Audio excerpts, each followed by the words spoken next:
presented by Ma Kalyani Films, Sevan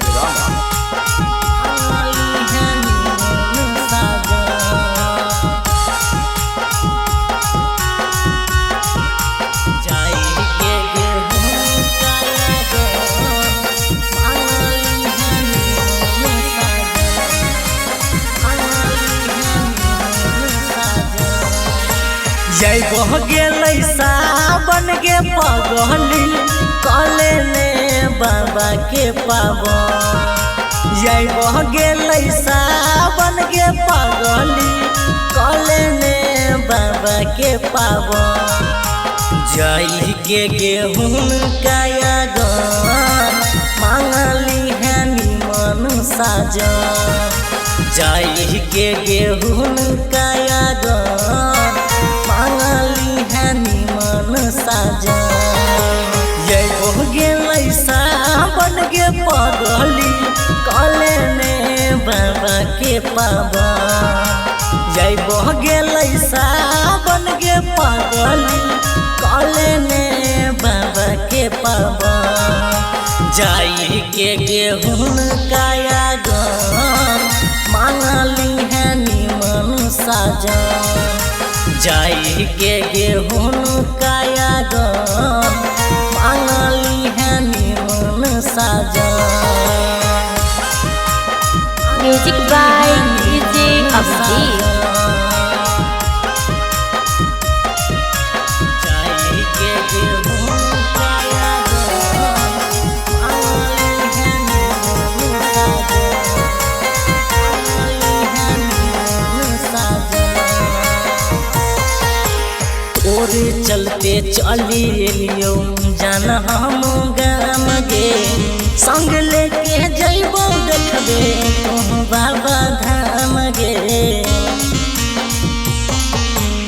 और चलते चली लियो जान हम गाम गे संग लेके जइबो देखबे बाबा धाम गे।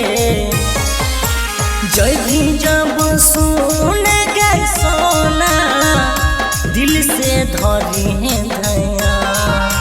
जय के गेहूं काया गन मांगली है निमन साजन। जय के गेहूं काया गन मांगली है निमन साजन। जय के गेहूं काया गन मांगली है निमन साजन। Music by DJ Afzil. जय के गेहूं काया गन मांगली है निमन साजन। मांगली है निमन साजन। पैदल पैदल ऊंचे ऊंचे चढ़बै पहाड़ गे भल तक केतना दूर है दरबार गे। दरबार गे पैदल पैदल ऊंचे ऊंचे चढ़बै पहाड़ गे भल तक केतना दूर है दरबार गे। परदीप रे मिले भूल बाबा से वरदान। जय के गेहूं काया गन मांगली है निमन साजन। जय के गेहूं काया गन मांगली है निमन साजन। जय के गेहूं काया गन मांगली है निमन साजन।